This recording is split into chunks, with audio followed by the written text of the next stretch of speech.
We are We are the class of 2020. A class that has persevered through the unbelievable. We were born after the repercussions of 9/11. And we're only toddlers when big companies like YouTube and Facebook were first beginning. We lived through the Great Recession in 2008. And with everything we've been through, We shouldn't let this pandemic get the best of us. We should hope for the future. And remember to stay cautious. so let's take a look back to when we were little. Came into kindergarten really nervous, not wanting to leave our parents' arms. But little did we know that we were starting the most vital 12 years of our lives. These next 12 years, we would learn the basics of life. We will learn how to read. Right? And how to share. As life got more complex, so did the work. We then began to learn PEMDAS. And we made it past those complicated and head-spinning proofs. Lastly, we'd make friends that we'll learn and grow with. Some would last a lifetime, And some no more than a year. We all remember the first day of high school. Sitting in the auditorium feeling excited yet nervous. and getting tense, yet encouraged when Ms. Faulkner officially told us she's holding our welcome until sophomore year. Not only did we make it for one, but we made it for all four. We should all treasure the memories we've made these past years. We're a class that's been through a lot. We lived through the flood on 3rd floor during our freshman year. We can't forget the blackout junior year. We also coped through the loss of loved ones together. We'll never forget the voice of Miss Faulkner saying, "See you in detention this afternoon." And as well as Mr. Smith calling our names down the hall. We will never forget Mr. O'Donnell's enthusiastic voice in the morning, saying, "Good morning, pilots." And us singing our hearts out to I Give Myself Away at Mass. We've also celebrated many achievements. We've had championships from our football, soccer, and bowling teams. Not to mention, our class scored the highest PACT average in Spellman history. With the good and the bad. Class of 2020 still manages to persevere through anything. 4 more years, and we all will finally be done and be living in the real world. Sadly, for the class of 2020, this may not be a reality anymore. We have had a lot of final memories taken from us. The chances of us having a prom or even walking across the stage at graduation may be slim. But you gotta keep your head up. At this point, the virus is progressing. It is improbable that we will even return to school again. We know that we aren't alone. There are thousands of seniors who are also crushed by this. Let's take this time to be there for each other. We are all deeply saddened by this. We are strong and will make it past this. We ask that everyone watching this To please keep us in your hearts and minds and pray for us. We all worked our tails off these past 4 years to make this happen. Which now may seem like it won't. We will still get our diplomas, but probably won't have the satisfaction of walking across the stage with our best friends. However, we will continue to stay Spellman strong. Through thick and thin, Go Pilots.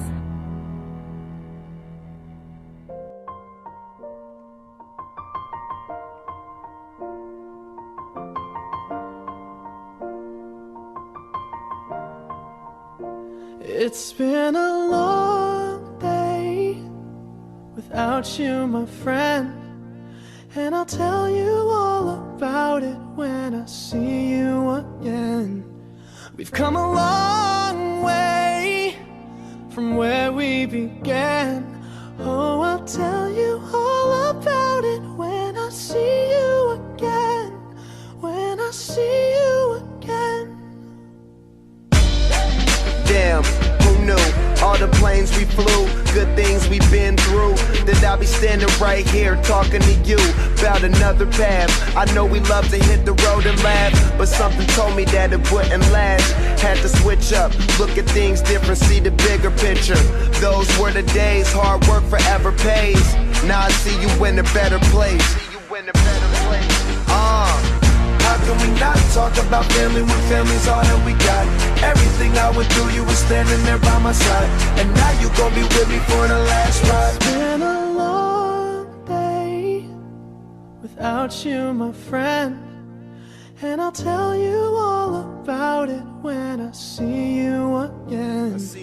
We've come a long way, from where we began. We started. Oh, I'll tell you all about it when I see you again. When I see you again. Good morning, Spellman. It's Friday, May 1st, 2020, day 4. On today's show, we kick off Career Month with 2 interviews with Spellman alumni from 2 different walks of life, who are both quite successful in their respective fields. The dance continues with our Dancing with the Pilots. We've got something cooking up in the kitchen.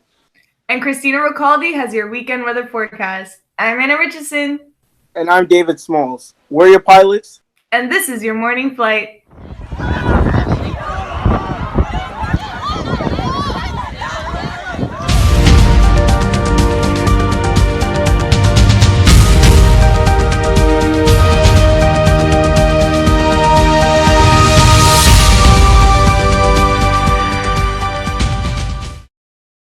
Let's soar into some news. Father Luke is back and ready to go with the all-new Flight of Faith segment.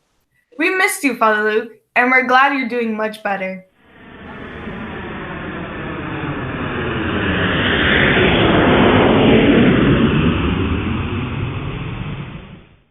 I'm so grateful to be able to make another video and to send out this message to all of you. It's been 3 weeks since I've been able to post anything, and that's largely due to the fact that I went into a period of isolation starting on Good Friday. I was having chills and a temperature, and so I went into isolation, and I just talked to my doctor yesterday, and he said he's utterly convinced that I had coronavirus, but that I came out the other side of it healthy. He's going to send me for the antibody test, and we're going to find out for sure. But during that time that I was in isolation for 2 full weeks, I just experienced such an outpouring of love. My home parishes in Red Bank, New Jersey, St. Anthony's and St. James, they both, the priest remembered me at Mass. I heard that my brothers in the Knights of Columbus, 1,000 Knights of Columbus in New Jersey, were praying the rosary for me one day. And then a second day, they did a Zoom call, and I think like 36 of them prayed the rosary for me. Like, who am I to receive such support and love? It can seem overwhelming. Of course, my family, my mom brought me my Easter basket. I had plenty of chocolate and Sour Patch Kids. My siblings were so super supportive. My brother, the first night I went in, ordered me Chinese food. He had to call around to 15 places to find one that was open. My sister sent me a beautiful little scented candle for my room since I was going to be locked in there for 2 weeks. And it came in a box that when you opened the box, it opened up and had all these pictures of her and I together and a beautiful little message from her. Another one of my siblings, my brother, sent me a stack this thick of Batman comics from when I was 11 years old back in 1993, which was fun to read. And my youngest brother, the very first night I went into quarantine on Good Friday, he brought me a thermometer and an oxygen meter and some snacks and Gatorade to make sure that I had everything I needed during that time. Such an outpouring of love, almost overwhelming. And I felt guilty because the second day that I was in quarantine, I was in isolation, my temperature broke. I didn't have chills anymore. And in some ways, I felt fine. I was talking to my little brother on the phone, and he said to me, "This is not a time for you to feel guilty. It's a time for you to be at peace. It's a time for you to be at peace." Well, at first, okay, thanks. I appreciate that, bro, But then, as I'm going through Good Friday, Holy Saturday, Easter Sunday, what does Jesus keep saying? "My peace I give you.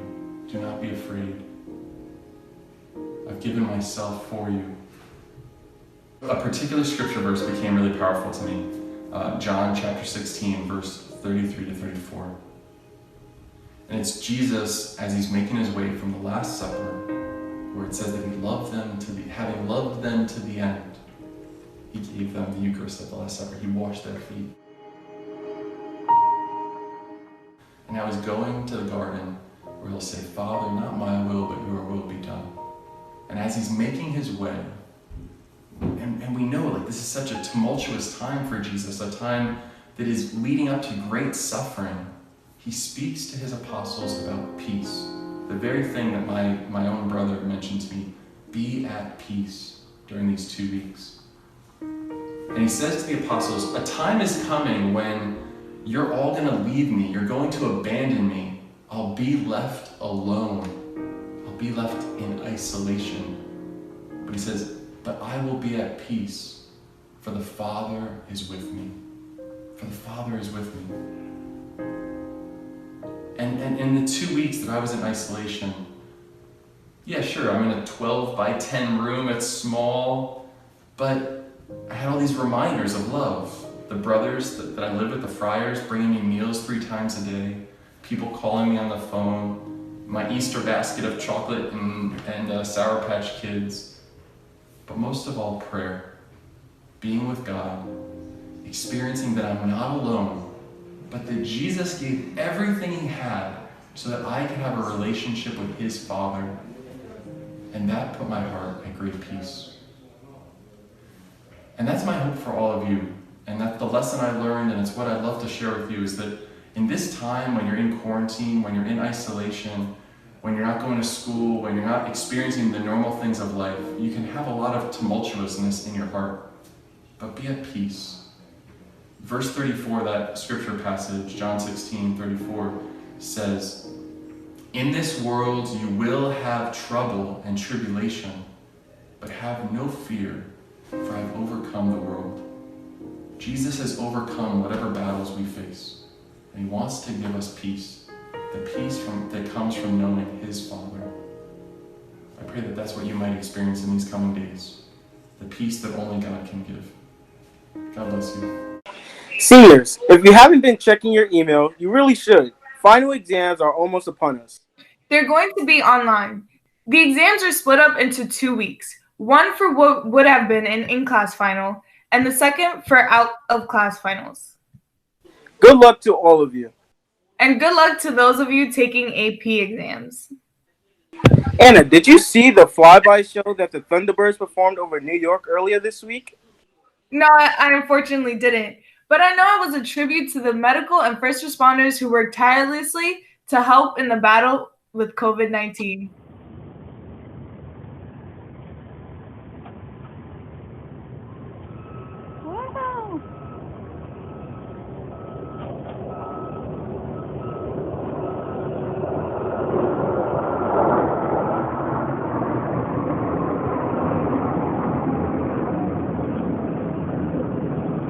Every 2 years, Spellman hosts a career day inviting back alumni to talk with the students about their various careers. Unfortunately, this year's event had to be canceled because of the coronavirus. We here at CS1 wanted to keep the tradition alive in some fashion. And so we brought together those who were invited and invited a few more to join us in the Google Hangouts to talk about their careers. For the next 4 weeks, we will present those interviews here on the morning flight. And you get things started, don't you, David? Yes, I recently sat down with Leonard Boccia, class of 1985. Mr. Boccia has been in the financial services industry for over 30 years. He currently works for UBS and serves as a managing director for wealth management. Prior to joining UBS, he was a managing director at Wells Fargo's Advisors for 11 years and a senior vice president of investments for Advest. He started his career as a financial advisor for W.J. Nolan, where he eventually became a partner. He has achieved the honor of being recognized as the Barron's top advisor. He made this prestigious list in 5 of the past 7 years, and most recently was the Financial Times Top 400 for 2015 and 2016. Mr. Boccia earned a bachelor's degree in finance and marketing from SUNY Newport. Mr. Boccia comes back every year to Spellman to visit Mr. Schoenberg's class to teach personal finance. I got to meet him myself earlier this year. Let's take a look at our discussion in the Google Hangout. Hello, Mr. Boccia. Thank you for being here today. I appreciate you for taking some time out today to come speak to us. No problem, David. No. Yes. So before we talk about your career, can you please tell us some memories that you still have of Spellman when you were a student there?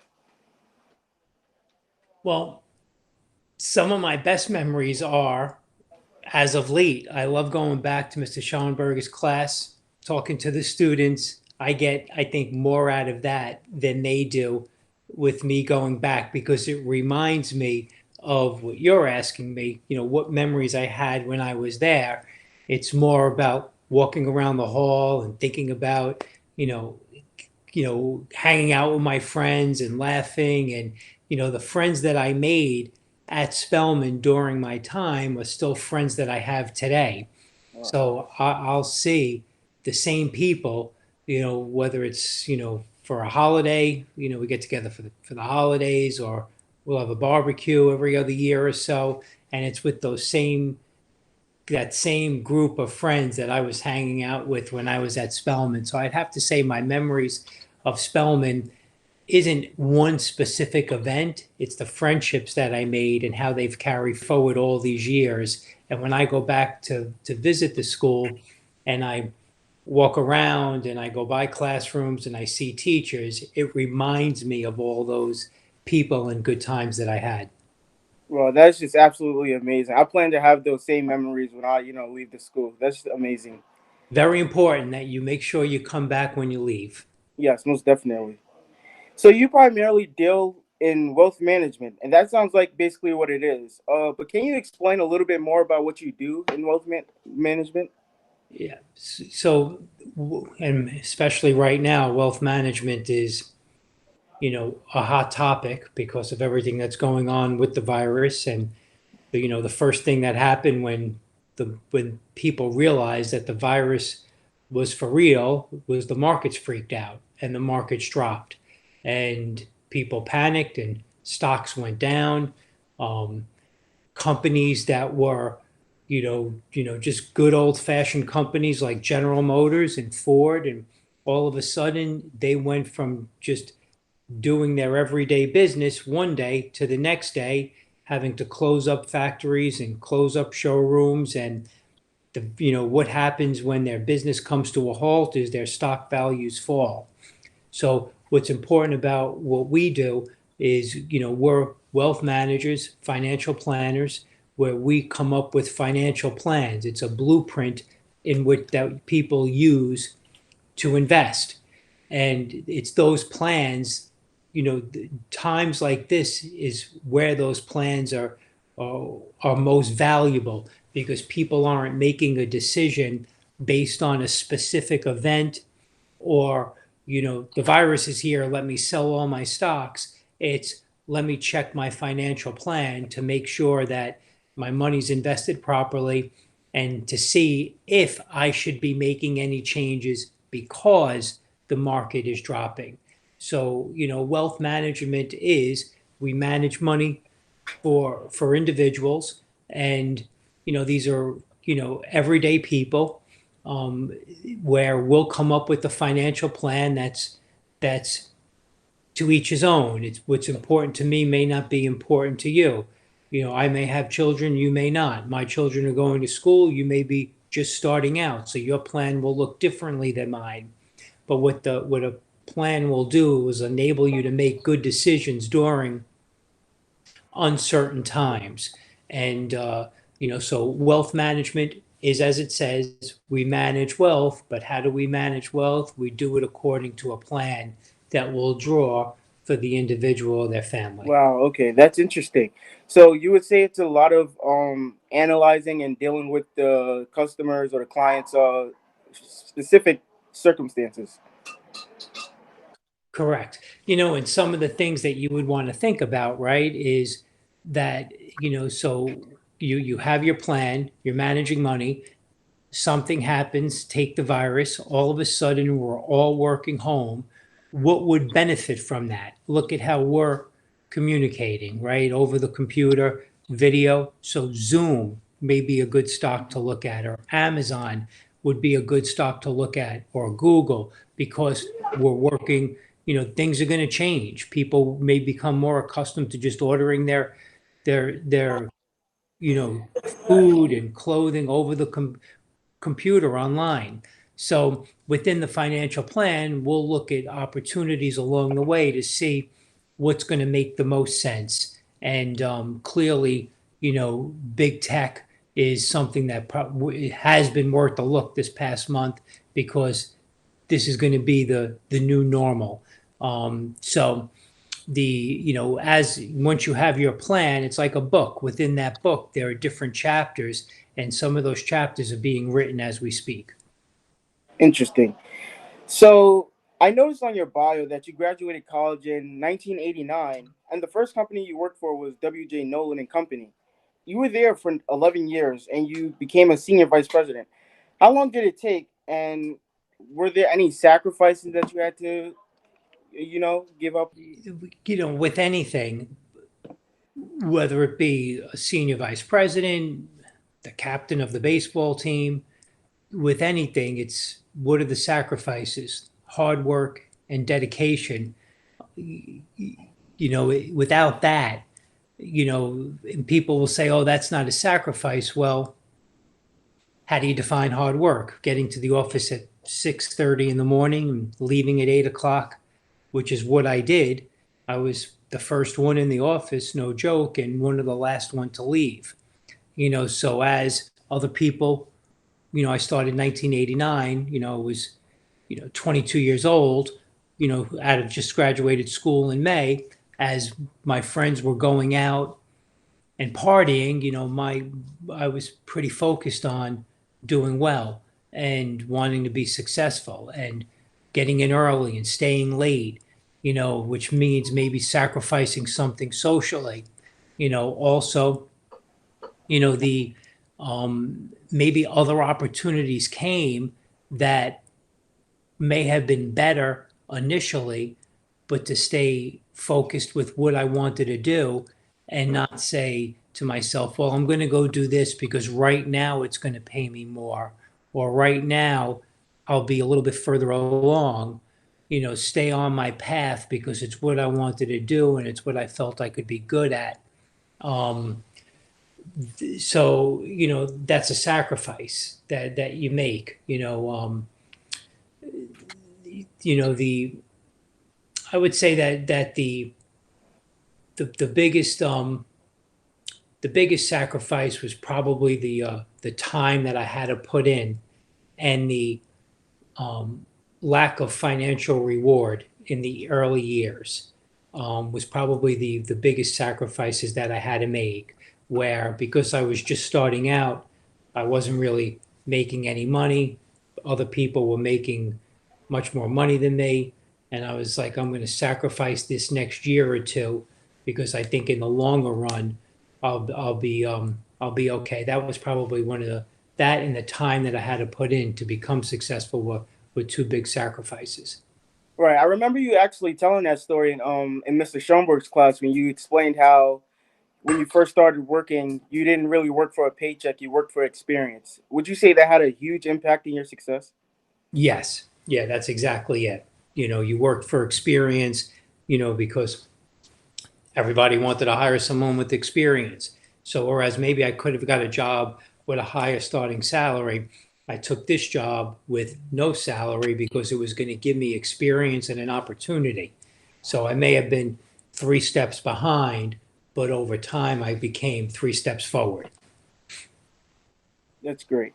And I think that's very important for a lot of people my age to understand because, we come from a generation where the first thing that comes to our mind is money, money, money, but we don't understand how to get there, and you explaining that working for experience more or less than working for money, like I feel like that's a huge aspect of what of basically the way of how to get to success, I would say. Yep, that's exactly right. So was there ever another career that you considered other than finance? And if so, are there any regrets that you have? There were actually 2 things that I thought about. One was becoming an agent, where that was of interest to me, still is, but too late now. The other was a lawyer, a trial lawyer. Those were the 2 things that I thought I would want to do, but both required a law degree, and I wasn't ready to go to law school when I graduated college. I think I would have been very good at both of those careers. I don't regret doing what I do because I love what I do, and it's worked out very well for me. But I look back and say, or when I think about it, oh, that would have been something that I would have liked to have given it a shot at. Right. That's also I'm actually interested in that as well.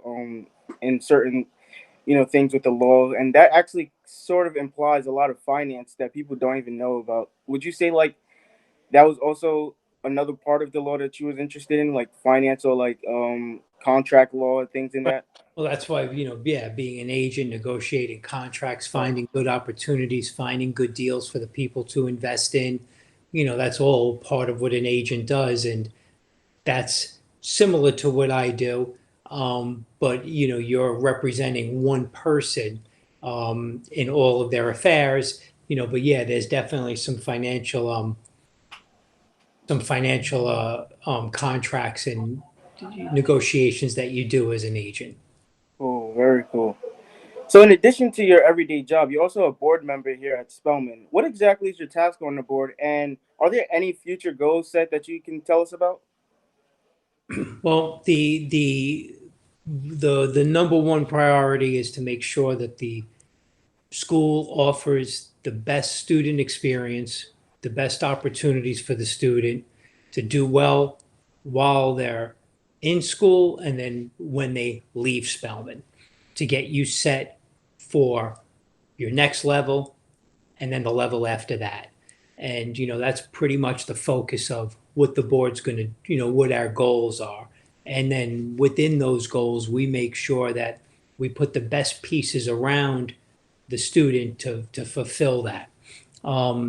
The right now is a challenging time for schools because all of a sudden everyone was in class one day and they were out of school the next day, and now they have to learn remotely. And there's a whole new dynamic with that. So the school's trying to make adjustments for that. But I think one of the things that Spellman does so well and really is we have our eyes set on college. It's so important for everyone to go to that next level. And that's for me, that was the best thing I did, was go to college. And for a number of reasons, right? In this day and age, you need college, but it gets us away from and out of the everyday place that we grew up. It gets us out on our own. It teaches us how to grow up and make decisions, and it gets us ready for the real world. And we recognize that on the board. And that's I'd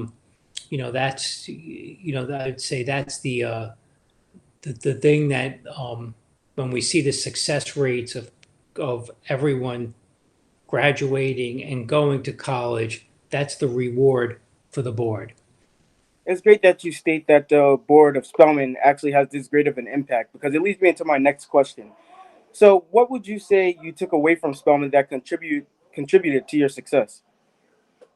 It brings out the desire to want to do well. It challenges me and challenged me enough where I had to put effort in to succeed.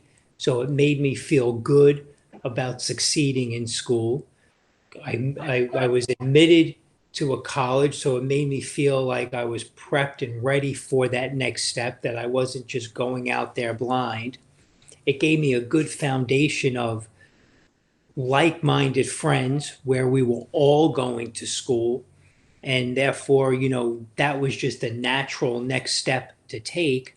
And then the teachers were all, terrific and all supportive and really, wanting to make sure that you got it. They took an interest. And even to this day, when I go back, it's good to see them because, they've helped me get to where I am, whether they realize that or not. And, how did Spellman help me? It's, lay the groundwork for me to take that next step. Right. And it's great that you can even say that, because to see the class difference, like your class compared to my class, and to see that the morals of Spellman still remain the same, and that, nothing much has really changed in its structure. And I say that because the same way you just explained it, I think I will be able to say the same thing when I graduate, because I feel like the exact same way, like how the teachers have great interest, it gives me that desire to want to strive. I totally agree with you. Yep. Good. So one question I always love to ask people who have achieved such great success, such as yourself, is what is your definition of success? Is it about the money? Is it about the fame? Or is it just simply about doing and following your dream and doing what you love? For me, it's being recognized by my peers as being one of the best. So of all the accomplishments and successes that I've had, it's not really the biggest paycheck that I took. It's being, like I've made this list, this Barron's top advisor list. And how do you get on that list? It's being recognized by your peers as being one of the best. And to be able to be recognized by the other people, not just at my company, but in my business, as being, successful and, maintaining relationships and developing relationships and having other companies and other advisors look at me and say, he is one of our, one of the industry's better advisors. For me, that defines what a successful career is. And it's funny because that's actually the first time I've ever heard anyone answer the question with that answer, saying that recognition. Because now I'm coming to the realization that that actually does play a major role. Because once you recognize by other companies and other people, I feel like that elevates you in a certain way, and that can bring you to much greater success. Absolutely, absolutely. So, lastly, what is some advice you would give to those wanting to pursue a career in finance? I think it's important for younger people to be um, as educated as possible, as well read as possible on what's happening in the marketplace, what's happening in the world. Just going back to where we started about, what's happening with the virus and how the market shut down, to be able to offer some opinions on that and understanding what's happened this past month and a half in the market. So the advice that I would give to you or to anyone that was considering starting out in finance would be read and just know what's going on. No one's going to expect you to know details about products or how to write financial plans, but they could say to you, or you would be expected to say, how did the virus impact the market? What is the feeling about what's happening with earnings and with the Federal Reserve? Those are all baseline things that if you read up on, because you never know where your next opportunity or when you're going to meet somebody, and it's little conversations just that could come up that could separate you from the person behind you. So the best advice I can give to people starting out is what's going to keep you separate from the rest of the people in the room looking for the opportunity, and that's going to be as educated as possible with current events and things that are happening. Well, Mr. Boccia, I thank you very much for taking out the time to come in and speak to us once again. Whether you know it or not, you actually have a great impact in this whole finance thing and the teaching that you have came to Mr. Schoenberg's class and taught me and others. And I just wish you much more great success. Thank you very much. Thank you very much. Thank you. Bye-bye. Great job, David. We'll present today's second interview later in the show. But now let's get back into the kitchen as Izzy Gonzalez has an interesting twist on the grilled cheese and soup combo in the cooking corner.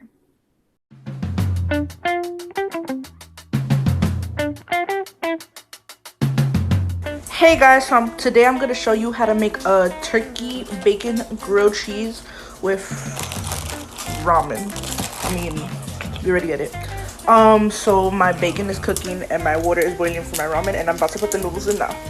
So for the ramen, I think you guys know how to cook it, but I mean, it's 2 cups of water in your packet, and then I put like some hot sauce. And then you just cook it until the noodles are soft and disconnect it from the block.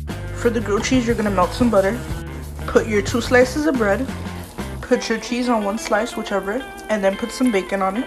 And then put a little bit more cheese, and you'll close it and do it and grill it like 2 to 3 minutes on each side. And here you have your turkey bacon grilled cheese with your chicken ramen and hot sauce. Period!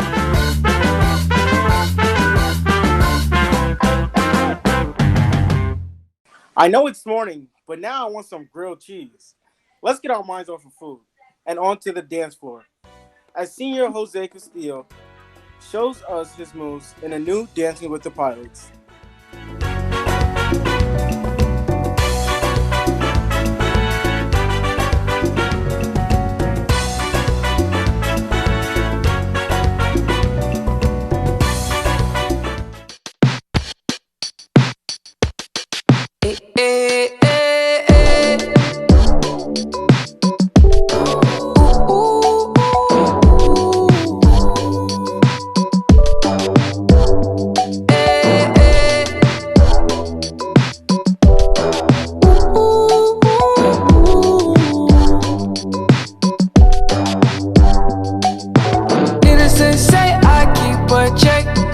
a bad, bad, nevertheless.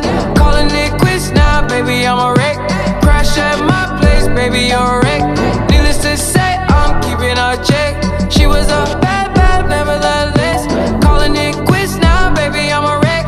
Crash at my place, baby, you're a wreck. Thinking in a bad way, losing your grip. Screaming at my face, baby, don't trip. Someone took a big L, don't know how that felt. Looking at you sideways, party on tilt. Ooh, certain things you just can't refuse. She wanna ride me like a cruise, and I'm not trying to lose. Then you're left in the dust, unless I stuck by ya. You're a sunflower. I think your love would be too much, or you'd be left in the dust, unless I stuck by ya. You're the sunflower. You're the sunflower. Every time I'm leaving on you, you don't make it easy, no. Wish I could be there for you. Give me a reason to. Oh, every time I'm walking out, I can hear you telling me to turn around. Fighting for my trust and you won't back down. Even if we gotta risk it all right now. I know you're scared of the unknown. You don't wanna be alone. I know I always come and go, but it's out of my control. And you'll be left in the dust, unless I stuck by you. You're the sunflower. I think your love would be too much, or you'll be left in the dust, unless I stuck by you. You're the sunflower. You're the sunflower. Stay tuned, pilots. We'll be right back after this short break. Hang pilots, it's Haley and I've got this week's birthday shout out. Happy birthday to Sydney Thiano. Christina and I would like to thank you for being such a great friend our 4 years in high school. We love you a lot, Sydney.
Class 2020, Matthew Munoz here.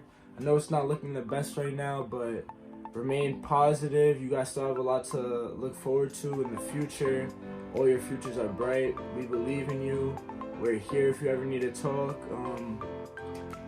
Be safe, stay home, and keep pushing through. Have a good one. Hi, Spellman community. My name is Madison Reyes, and I am a recent graduate and held the position of parliamentarian on last year's Executive Council. I truly miss Spellman and its vast community every day, but I am so happy and grateful to be attending Lehigh University and making amazing memories with students from all over the country and world while getting a phenomenal education at the same time. However, my first year experience and many others were of course cut short due to the coronavirus. Seniors, my heart is with you guys during this time, and though the situation is sure to cause grief, sadness, and depression, remember the amazing future you have ahead of you and be patient. Only good things are to come for you guys. While times are truly crazy right now, I want to remind you all that we are all going to get through this together and come out stronger in the end. Our faith is the most important thing to have and strengthen at a time like this. God will get us through this, and we will be able to tell our future families how we made it out of a pandemic stronger, smarter, and with more faith than we were and had before. So, during this time, keep yourself productive, learn a new skill, get a new hobby, develop healthy habits, and understand that when this is all finally over, you will be able to live your best and healthiest life with the people who love you the most. Blessings to you all. Stay safe. Class of 2020 seniors, yo, like this, you're living through our history, literally.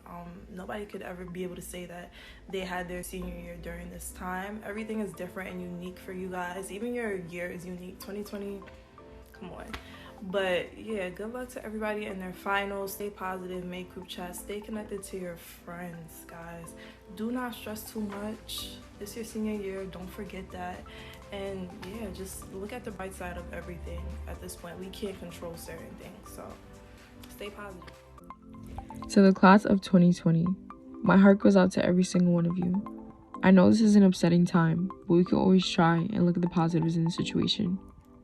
Reflect on your years at Spellman. How have you grown as a person? This can be a time to reminisce moments you spent with your best friends as well. Appreciate them, as well as events within Spellman that you took for granted, and in the moment, now that you're thinking about it, you wish you could relive those days twice. Possibly do some things differently, possibly not. Despite the situation, you will always have those memories and lessons to recall. Also, do not forget to keep in contact with teachers as references. Never forget the values that you grasped at Cardinal Spellman High School, and hold on to them as you advance into adulthood. I'm praying for the Spellman community, as well as the class of 2020 and their families through this difficult time. With best regards, your former Sergeant at Arms, Tatiana Falu, class of 2019. Spellman's class of 2020. My name is Brianna, and I graduated last year with the class of 2019. I thought I would come on here and offer some words of motivation and encouragement, as well as applaud you guys for all of your accomplishments and efforts made this year despite all of the challenges you faced. I could only imagine what you guys are feeling and going through right now. Although this year wasn't ideal for you guys, you most definitely left your mark on Spellman and will forever be a part of the Spellman family. The Spellman community is rooting for you, and we're so all very proud of you. You guys are an amazing class, and we can't wait to see what you guys do in the future. Stay safe. Congratulations, class of 2020. I'm so proud of you guys for getting this far. And I also want you guys to know that something like this shouldn't bring you guys down, because you guys are the best. Keep working hard, and you guys are going to overcome everything. Good morning, pilots. First, I would like to congratulate the class of 2020 on all they have achieved thus far. I know that many are saddened due to the COVID-19 pandemic that has taken away graduation and prom. However, don't let your current situation discourage you from going above and beyond in everything that you do. To everyone else, I hope you guys are maintaining high spirits, keeping up with your work, and maybe even learning something new. Use this time to work on yourself and stay safe. The sky is the limit, so keep soaring, pilots. God bless. Hey guys, my name is Shyna, and I just wanted to send you guys a little message of hope and encouragement during these difficult times. Although I haven't experienced it myself, I can only imagine how heartbroken you all are to have your senior year of high school cut down so short. Don't let this pandemic be a hindrance to your success. You all have worked so hard all these years to get to this point. One thing that I do know is that our God will never make us face a battle that He knows we can't overcome. He will give us the weapons, and He'll guide us through all of this to get through the storm. And once this is all over, we're going to be stronger and greater than ever before. So I just wanted to say, finish senior year off with a bang, and I want to wish you all the best of luck for all your plans after high school. Stay safe, guys.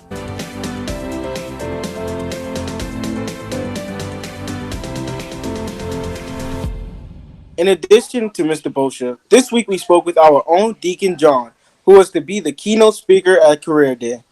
CS1's Dasha Griffiths steps into the hangout and talks with the deacon about his career as a deacon, his time as a New York City police detective, a hardware store owner, and being a teacher at Spellman. Hey, Deacon John, how you doing? I'm fine, thank you. How are you? I'm great. Thanks for being here today. It's an honor and a privilege. Okay, so before we talk about your career, can you tell me some memories you have of Spellman? Wow, there's so many. But I'll tell you what. We'll go from the start into the finish. How about that? When I started freshman year, I remember walking in the very first day, and it was orientation. And everybody got herded into the auditorium, and I wasn't wearing a tie because they didn't tell you she had to wear a tie. And the dean at the time, Miss Gevlin, well, she ripped into me like there was no tomorrow. Okay. And from that moment on, I was like, I got to get out of this place. This isn't for me. And then I kept on getting in all this stupid trouble, like in classes. Like, you got to remember something. We had 2,500 students, and we started to get to class in 3 minutes. So I was constantly late. And when I'd be absent, I'd forget to ask for homework, or, I'd be late for school, and we'd get jug or detention, And it's the same thing, J period. Well, now it's 7th period. They would call you down to the dean's office. And you had to line up outside the dean's office and go inside and get your detention. And you got to remember something. Now, Miss Gevlin had both my older brothers in grammar school and high school. So I would walk in, and this is what I would get every single day. Mr. Maulucci, you are nothing like your brothers. I will see you at 2:45. And that was, my freshman year. But towards the middle of the year, I made friends with my friend Diana, who I'm still very good friends with. And her family kind of adopted me. And by the grace of God, they came into my life, and they really helped me in my years at Spellman. And then the only other, kind of funny one is, I had Mr. D. Palermo when I was a senior. And I told Mr. D. Palermo this story because he didn't remember it, but I remember it, and I'll never forget it. I handed in a paper on Hamlet. And he looked at it. I can tell you, the conversation was something just like this. No. Metamorphosis, Kafka, bugs, apples, trouble with dad. Yeah, do that. Those were my instructions. And I had to write a paper on the metamorphosis in Kafka. Well, that sounds very clear. How was the paper? Well, I never failed anything, so I passed. I don't remember what the grade was. But I remember one thing. I didn't enjoy the metamorphosis. But you remember it today, don't you? Oh, I will never forget. Well, what was it that led you to become a deacon? Well, I guess the simple answer everybody ever gives you, especially when it comes to ordination, is God. Okay, but I think really when I was in high school, I met a young priest in my parish, my home parish. His name was Father Ed. And, during my years at Spellman, I had some domestic troubles, and I was homeless for a few years, and he looked out for me. And not only that, he would help me with my studies. I remember taking Italian, and I was horrible in Italian. And he had studied in Rome. And he would help me every single night with my Italian homework. And if it wasn't for him, I would have never passed Italian. So he not only was my spiritual director and my close friend, he was really like a guidance in my life. And to this day, we remain very, very close. But I do remember in the summer of about 2010, I was thinking about the diaconate. So I had called him up and I said, hey, Ed, why don't I come over and have a cup of coffee with you? He said, sure. And he was in a parish in Yonkers. And I went down there and we were talking for like an hour and a half. And then he just kind of he just kind of blurted it out. He goes, John, when are you going to stop all this small talk and ask me about the diaconate? And I was just in shock because I had never spoken to him about it before. He said to me he always knew I would be ordained because I look at the world from a different perspective and that God wanted to use that. So that's what started me on my road to the diaconate. Wow, that's really beautiful. Theology has been a very big portion of your life, hasn't it? Oh, yes. Yeah. It's great. How does Spellman fit into your vocation to God? Well, vocation is something everybody has. And my specific vocation as a deacon, I think that as an assistant to the teacher, and by the teacher I mean the bishop, I help take care of the physical needs of the church, but also to warn, expound, exhort, and to teach and invite people to Christ. So for me, the most visible role of being a deacon in my vocation is you guys see me on the altar and you see me liturgically or giving a homily. But that's only a very small part of my ministry. Like most deacons, we have very diverse assignments. Like, for example, in my parish, I serve as the liturgical organizer, a youth minister, a bereavement counselor, a spiritual director. I work with the religious education and the adult education. So being at Spellman allows me to offer these resources to a place that means so much to me. And the funny thing is this, is that I'm assigned, even though I live in Westchester, I'm assigned to St. Francis of Rome, and that's on 226 in Barnes. And Cardinal Spellman is actually in the confines of my parish. So I'm actually servicing to the people who I'm canonically assigned to. This is your first year teaching at Spellman. Have you seen much that is different between other schools you've taught at? What is the same? Well, there's big differences. My first teaching assignment was in a police academy when I was a police officer. And people in the police academy are young adults, and they're very motivated to do well because they wanted to keep their job. After I retired, I began teaching at an all-boys Catholic high school, and actually a couple of them. And it was kind of easy with guys because you can equate something to sports and they get it. So I think the big difference for me coming to Spellman were the young ladies. Now, I have a daughter who's 16, and she thinks I'm a hard case. So I think there were some concerns for me coming in.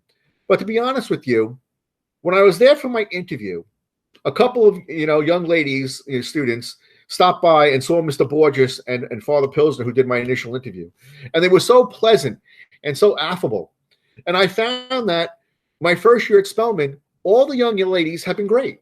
I think they are, super intelligent. They're so affable, and they're all so agreeable and always trying to help. But the most important thing, or the thing I see, is that guys can be a little bit crazy, all right, when they're by themselves. They act a little, off the wall because there's no one to impress. But in Spellman, because of the situation, they're a little bit more subdued because of their surroundings. And when I say surroundings, I mean the young ladies. You know that. Okay. And I think that's really one thing that, the differences that I found. And things that are the same, I think, I like to bring about technology, and I think in a different way than other people. At the beginning of the year, I like none. I don't want any technology at all. I like to bring it in slowly as the year progresses. And I've been able to do that here, just like I've been able to do that in the other assignments that I've had. But I think the one thing that I have been able to do and keep on doing is I push my students to learn how to be efficient annotators. Because I believe annotation is a very important life skill. And I think that all students need to have this particular skill, because no matter what walk in life you come into, you are going to get large chunks of information, and you have to disseminate them down to usable pieces. And I think that's very, very important. So I think, those are the similarities and differences. But I do know that the students that I teach right now, they're kind of a little happy with the distance learning because there's been a lot less annotations. So I'm sure they're happy about that. If I may ask, is how you teach now influenced by how you were taught, like at Spellman? Kind of. I had like everybody else, I had favorite teachers and I had not so favorite teachers, and I remember my freshman year, my religion teacher, as a matter of fact, was Mr. Coppola. Okay. Not the gym teacher. There was another Mr. Coppola, and he was very, very aloof. Okay. And he taught kind of like in phrases, and he expected you to pick it up and learn. And he expected you to read the book and learn. And that's the way he did it. And I found that, encouraging us to kind of go that extra step and, kind of try to equate what the textbook was saying, what was communicating to his lectures. That's kind of what I picked up on. I really try to do that.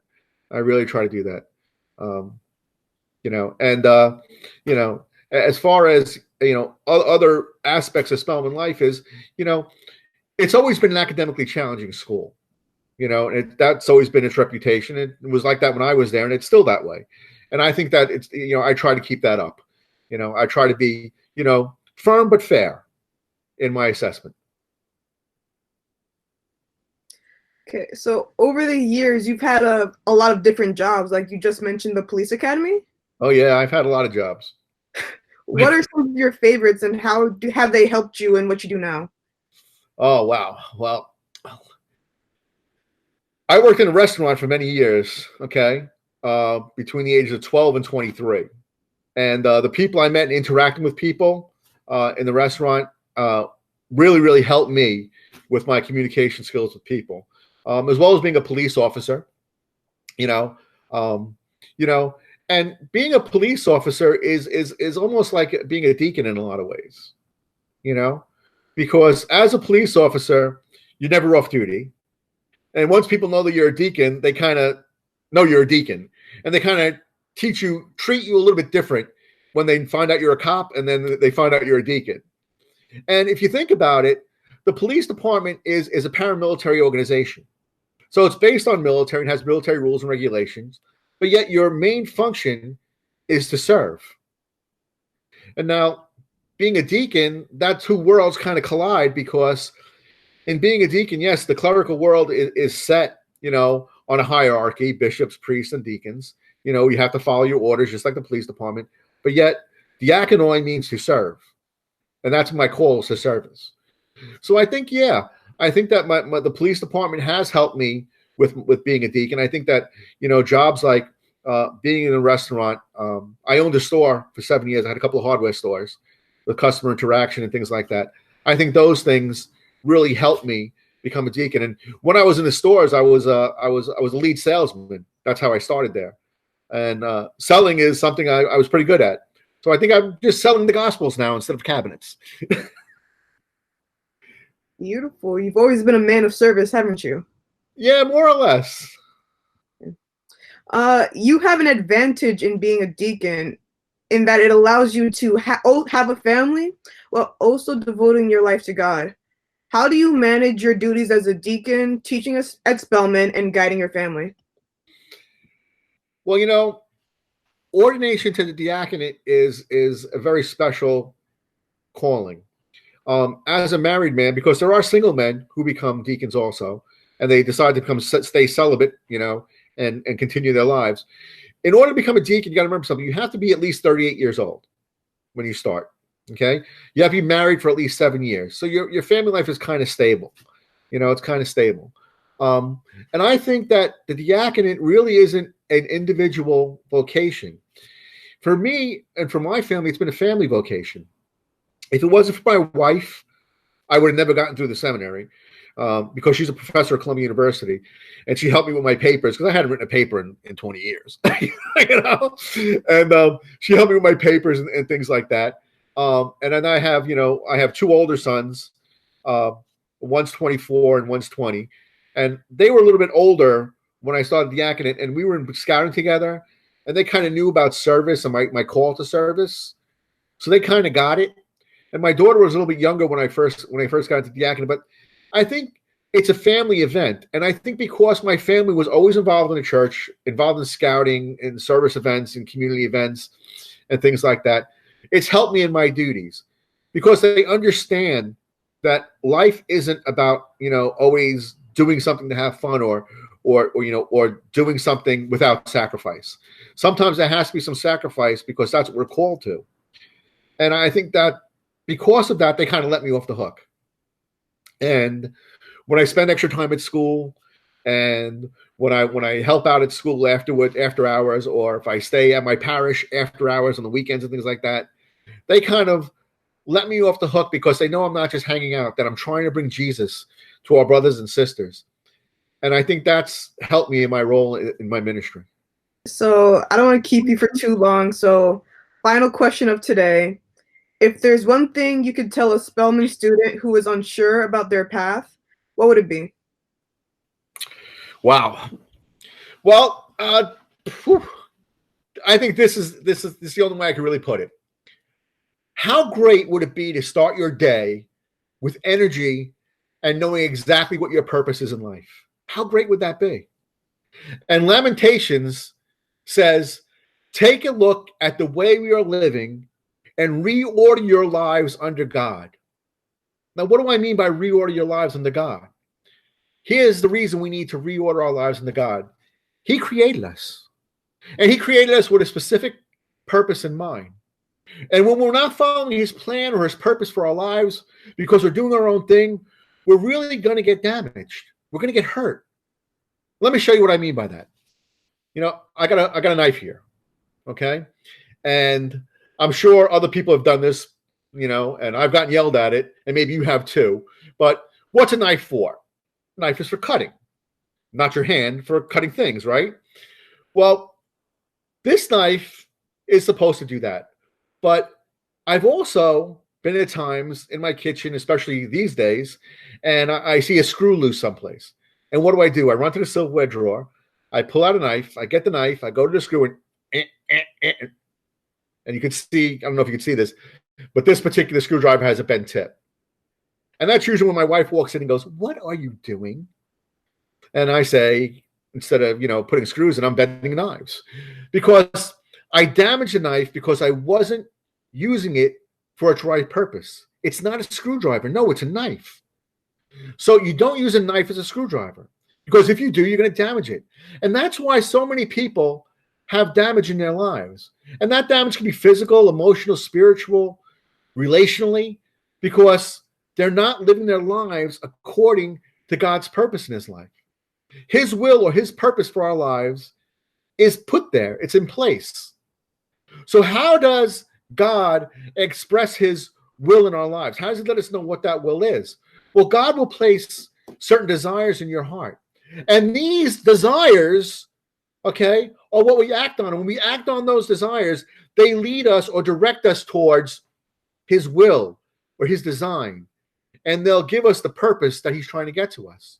Now, God wants you to know his will. And he doesn't want you to go on some crazy treasure hunt in order to try to discover this mysterious will he has for your life. He's not trying to hide it. He wants you to know it. So you have to ask yourself one question. Do I want to know God's will in my life? Do I want to have that waking up in the morning and being happy, being content? And if your answer is yes, well, there's a couple things you're going to have to do. And number one is you got to know God. And I'm not just talking about theological knowledge, because this is not a game. I'm talking about an actual experience of God in your life, getting to know him, an experiential knowledge. Fact knowledge is great, but religion is not a game. God is not a game. The truth is, God is calling us in a more specific way, but he can't reveal it to us without, imposing upon our free will. So what does he do? He calls us to a specific direction in our lives. Now, it would be great to be Abraham, Jacob, Mary, Peter, who God called for a specific task, right? But God, at the very least, wants us to know his general will in our lives. But if you know God, theoretically, and you experience him, he does speak to us every day. And you see yourself growing closer and closer to God. The easier it is when you're having these experiences with him, the easier it is to find his calling, because you feel that gentle nudge of the Holy Spirit in your life. You hear that small voice telling you, no, go right, not left. This is what the New Testament means when it says to be in Christ.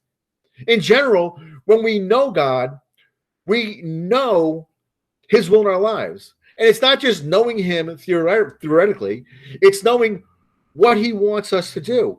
So he's going to help us discern. He's going to give us wisdom. He's going to give us clarity. And if we do that, now we can begin to transform. And God's primary will in your life is not so much about who you become, it's who you are. So who are you becoming? It's not what you become, it's who are you becoming? Are you becoming like God you worship? Because that's what we're called to be, in the image and likeness. Are you becoming a loving individual? Well, God is pure love. He made us out of love, for love, to love. We are being made in this world to reveal God's love his greatness, his beauty. Mother Teresa said Jesus did not speak of success, but he spoke of the faithfulness in love. This is the only success that should really matter to us. And St. Paul tells us the same thing. He tells us to be transformed by renewing our minds. Then we will be able to know God's will in our lives. You will see, once you know God and you are transformed by the Holy Spirit, and you'll start to see his desires in our lives. And then we can really start to give thanks. And the Bible says, rejoice always, pray constantly, and give thanks in all circumstances, even in the one we're in now. For this is God's will for you in our Lord Jesus Christ. Rejoicing and praying and are usually signs of a grateful heart. So giving thanks every single day to God in all circumstances is a major part of God in your life, because these verses make it abundantly clear that he is with us. And of course, we have to know ourselves. St. Peter tells us we receive all gifts, but we are to use these gifts to serve others as faithful stewards in proclaiming God's word, in showing God's graces that he's given us in our lives. Now, Clint Eastwood once said in one of his movies, a man's got to know his limitations, and that's very true. We have to know our strengths and our weaknesses. We have to know our strengths and our weaknesses so we can take the gifts that God's given us and we can use them as a foundation so we can better know ourselves. And you have to know yourself in order to know what you're supposed to do. You have to know what you're supposed to do. If you don't, you can't know that unless you don't know who you are. The problem is we live in a culture we're so disconnected from our deepest dreams and desires and what our hearts really beat for. But if you know yourself and order your life, you will come to the realization that these following questions, when you ask them, you really understand them. What makes me come alive? If you know yourself, you're going to know that. What makes me angry in a righteous way? What am I good at? What am I not so good at?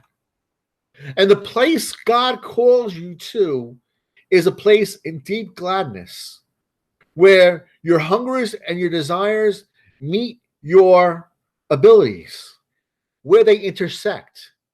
And when they come to that intersection, you really begin to come alive, and you actually know not only what you need, but what God's will in your life. And lastly, all I want to say is do good. We're told in the Bible to do God's will by doing good. And this will silence the ignorant people. And the Lord requires us to act justly, to act with love and mercy, to walk humbly with your God. So if you know these things, you'll know the will of God. So you want to know the will of God? First, you got to know God. You got to be transformed. You got to give thanks. You got to know yourself. And then you got to do good. And if you do these things, you can be very confident you are living not only in God's will, but you'll be living in your purpose. And you'll be doing your purpose correctly. So I think that's all I can really kind of relay to the Spellman students at this time. But to find God's will and understand that even in these trying times, it's there for us. Deacon, thank you so very much. That was beautiful. You're very welcome. All right. So is there anything else you would like to say before we give it back? Well, I think that, you know, the students at Spellman have been very, very friendly and affable and welcoming to me, and I really like to thank them. It's been a coming home party for me, okay? But one thing I will share with you is a lot of my friends from Spellman, okay, who when I tell them, you know, that I'm teaching there now, they went, "What? You?"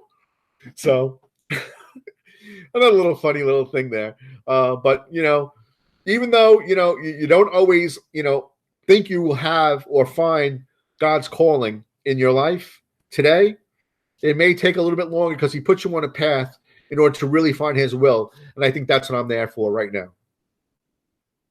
Thank you so much for coming. Back to you, David and Anna. Thanks, Deja, and thank you, Deacon John. We miss seeing you every day. Christina Recalde is here with the weekend weather forecast. I'm crossing my fingers for more of that warm weather that like we had last Saturday. It's been a pretty rainy week, pilots, and it's almost over for now with another day and a half of showers today. The weekend, though, while warm, it's not looking good in terms of a lot of sunshine.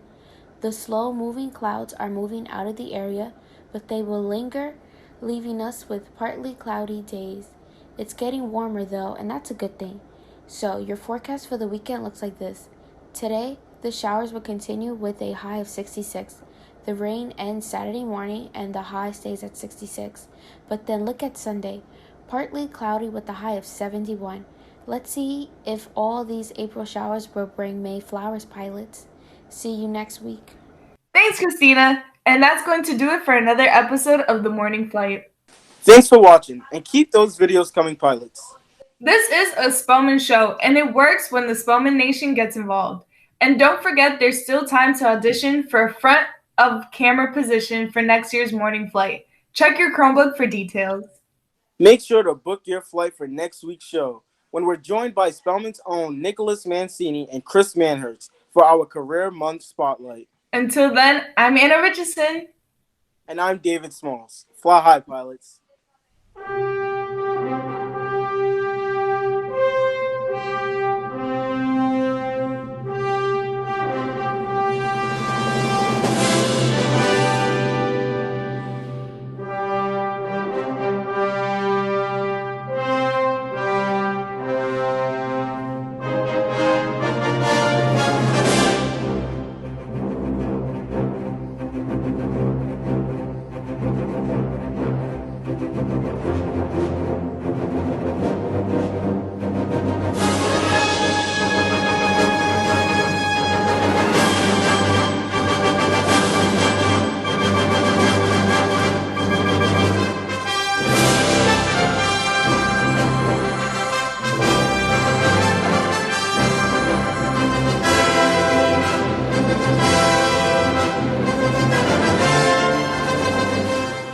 And who knows, maybe this time I'll get the audio right. He was like, are you serious? All I had to do was move this piece to this piece. And that was it. I'm upset. Like, that was such an amateur mistake. No, it was. That was so funny. Oh, man. That was a good day. That was funny. That was. And sad. Yeah, it was crazy. We're glad you're doing better. Does that make sense? We missed you, Father Luke, and are glad you're doing well. Oh, I keep saying better! What's a sentence with the word better that I can use? We're glad you're doing much better. Okay. This is frustrating. Okay. 3, 2, 1. We missed you, Father Luke, and we're glad you're doing better. Is that the same thing that I said? Literally. Same thing you just said. Literally the same thing. Seniors, if you haven't been checking your email, you really should. Final exams are almost upon us. And they're going to be online. The exams... Oh. Didn't mean to cut you off. My apologies. The exams are split up into 2 weeks. One for what would be an in-class finals, and the second. Okay.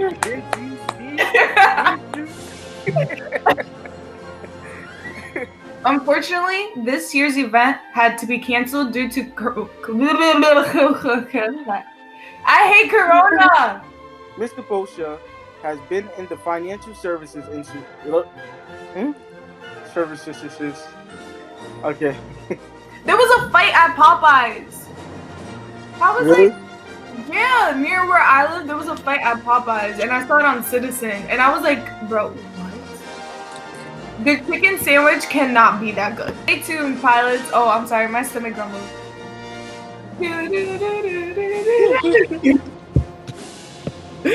I got it. Oh, man. CS1's Dasha Griffiths steps into the hangout and talks with the deacon about his career as a deacon, his time as a New York City police detective. What is going on? What? Okay, I'm gonna start over. David, you missed the whole section. I did? Yeah, because after I say thanks for seeing, and that's gonna do it for another episode of The Morning Flight, you say thanks for watching, keep those videos coming, pilots. Oh, Cut.